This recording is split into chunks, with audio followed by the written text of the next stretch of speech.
What about the people on the show itself? Recently, as the production of this acclaimed series was drawing to a close, members of the cast were asked to reveal which of the many installments was their favorite MASH. Just stop it! Just cut it out!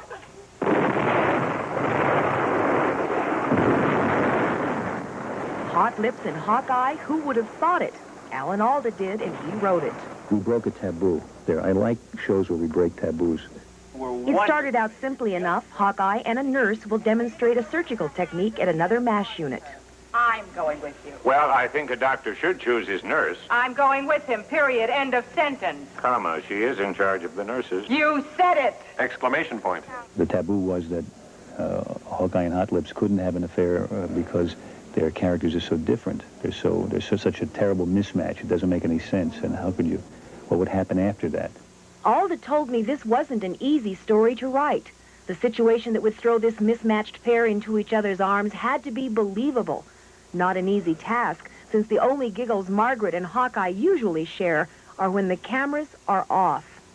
So Alda invented a North Korean attack, a bottle of scotch.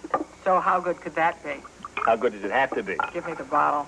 And a letter from husband Donald meant for his Honolulu honey. This is only the beginning. My dear Darlene.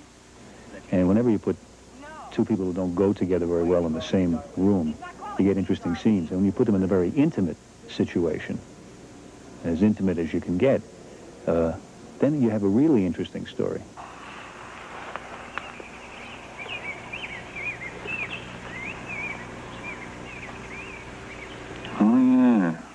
The taboo is broken and the mismatched have been matched.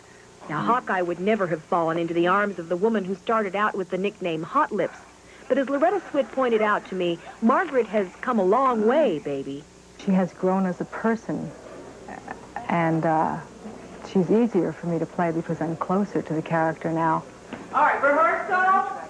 Background. Action. Margaret first earned Hawkeye's respect in the operating room. She always thought he was a wonderful doctor, and he always thought that she was an incredible nurse. And I think he always found her attractive, physically. But it was only the more he got to know her that he began to be attracted to her as a person. Still, it's soon obvious that this relationship is doomed. If only I'd have known before I met Donald. Loretta says both she and Alan Alda had visions of a more lasting relationship. He wrote it with that in mind. He thought that it could give birth to 13 other episodes where they were sort of playing around a little bit, and they didn't go for it. Nothing will be different, not between you and me or you and Donald. But the relationship did change, making possible a scene like this one 2 seasons later. You ever played double solitaire Scrabble? Double solitaire. Yeah. You make whatever you can out of what you got, and I make whatever I can out of what I got. And we don't score off each other. And if you need any extra letters, like a Y for sympathy, you can borrow one of mine. Well, I'll tell you this. If I ever do make it to med school, I'll have Mrs. Mulcahy's son Johnny to thank for it. Father Francis John Patrick Mulcahy. His goodness and humanity make him irresistible. All of the goodness in Bill is in that character. I think there's more from Bill in there than from anything that has been written for the character. William Christopher talked to me about Father Mulcahy's testing in the episode Nurse Doctor. I wanted Mulcahy to feel some stirrings inside himself, some very human feelings of the attractiveness of this woman to him. And I think you may be expecting more from me than I'm able to give. he doesn't struggle with his own emotions. He only is worried about the fact that he doesn't know how to let her down gently. And he turns to Hawkeye. Well, I don't blame her, Father. I think you're as cute as a dickens. And everything is all smoothed over.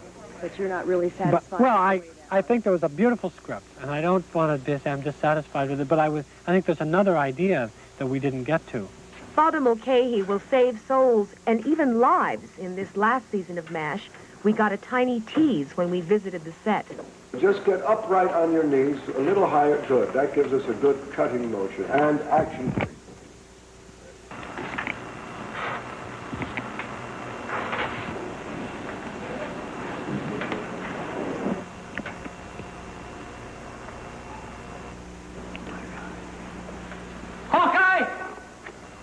Good. Beautiful, Bill. David Ogden Stiers plays the egotistical Major Winchester to a T. I don't think I'd choose to spend a great deal of time with someone that magnificently self-centered. We met the man behind the Winchester ego and learned that David Ogden Stiers didn't graduate from college, did teach an acting class at Harvard once, and that he shares Charles' love of music. Music isn't something I kind of enjoy. Music is something I need. Now we're ready. That love of music is reflected in his favorite episode, Morale Victory. The episode about the pianist, Jimmy Stevens played it, who's... Right, people are trying to talk here. Jeez Louise. Who had some tendon damage in his right hand, and it turns out that he was a Juilliard pianist. The story idea came from Loretta Swit after Stiers lent her a recording of Ravel's piano concerto for the left hand, the same concerto that Charles gives to the despondent pianist. More than anything in my life, I wanted to play, but I do not have the gift. I can play the notes, but I cannot make the music.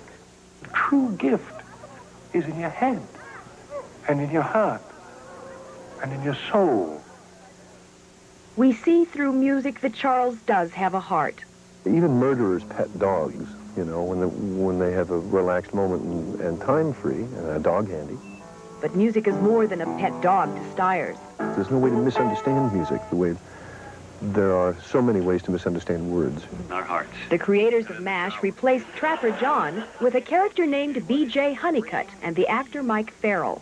The only thing they knew about B.J. was that he was married, newly married, and he had a baby, and that he wanted to be faithful to them. Farell was the first of the replacement troops on the set. Yes, I was, I think the word is terrified.